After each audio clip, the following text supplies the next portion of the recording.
Supply chain excellence is no longer about having good in-house processes. It now requires a very tight collaboration with multiple external parties. As the number of partners in the supply chain increases, so does the level of information exchange and coordination required, which is no simple task. Increasingly, businesses are turning to a supply chain operating network system. So is it time more businesses put their heads in the clouds? To discuss this, we're joined in the studios by Shawn Lane, Senior Vice President of Sales and Marketing for E2open, which enables global companies to run some of the most complex and responsive multi-enterprise chains in the world. I'm Angela Corp. Welcome to the Business Debate.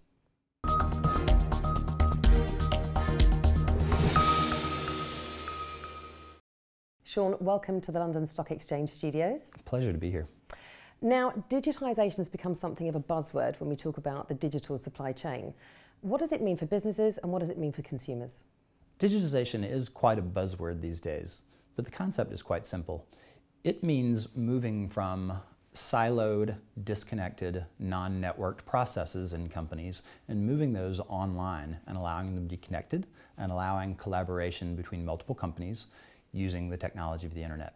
Let me give you a simple example. I have a mobile phone in my pocket right now. That mobile phone has over 150 providers that have either supplied raw materials or have moved it or have manufactured it or delivered it to the retail shelf so that I could get it. Amazingly, the brand owner was never involved in that process. Now, if you can imagine trying to coordinate and plan that process without having connectivity, without having tools in place to allow all of those partners, it never would have happened in the past. And that's fundamentally what digitization is about.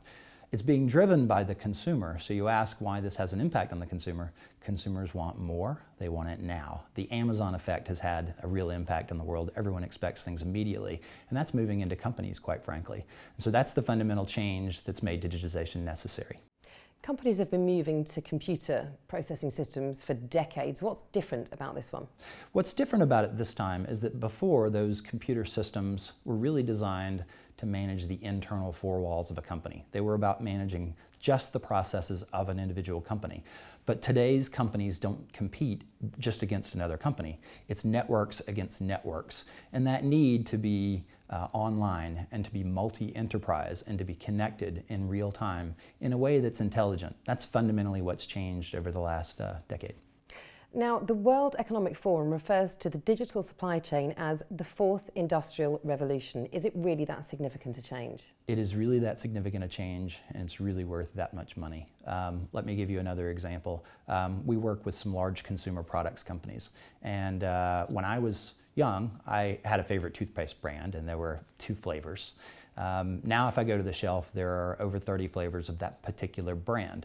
So the explosion of SKUs that companies have to deal with is tremendous now. Furthermore, companies don't manufacture the majority of their goods anymore. They outsource that to other companies to take advantage of that. And so modern technologies such as connecting retail point of sale data so that it moves real time so that the consumer product goods can plan better, and cognitive technologies such as demand sensing, which we use, can produce a better forecast. We can predict about 40% better than we could a decade ago exactly which products are going to succeed or fail as they roll out in real time. And that's driven real money to the market. I've got one particular client who uses E2open that's saved over $300 million in inventory in the last year alone. Does it require every link in the chain to be interactive in order for the system to work? And how do you manage what you don't control with so much outsourcing? No, it doesn't require every single member of the chain to be connected. Quite frankly, the Pareto principle applies here as it does in the rest of the business world. You get 20% of your results from 80% of your trading partners. However, what I would say is that the technology has evolved quite substantially such that you can allow smaller mom and pops or small businesses to connect more easily. So you might want an always-on, instantaneously connected, very intelligent connection with a large company, but with a small company, it's a simple browser window that they can log on and they can inform you of their progress in the supply chain. Businesses are often very change averse, so why should they be looking to make what is a significant investment in changing the way they look at all this information? Of course, capital is a scarce asset, and I understand that. And companies have lots of opportunities to invest in lots of different technologies. However, today's supply chain is accelerating more quickly than it ever has been before. and the explosion of items that you sell is tremendous today. So it's a strategic imperative for companies to invest to be able to increase the pace at which they can innovate and they can change. The old buzzword in the world was lean manufacturing. Today's buzzword is agile. Agile means being able to respond more quickly to change and to be able to evolve. Shawn Lane, thank you for joining us today. Thank you so much. And join us next time when we'll be discussing banking technology and MBA education. Until then, goodbye.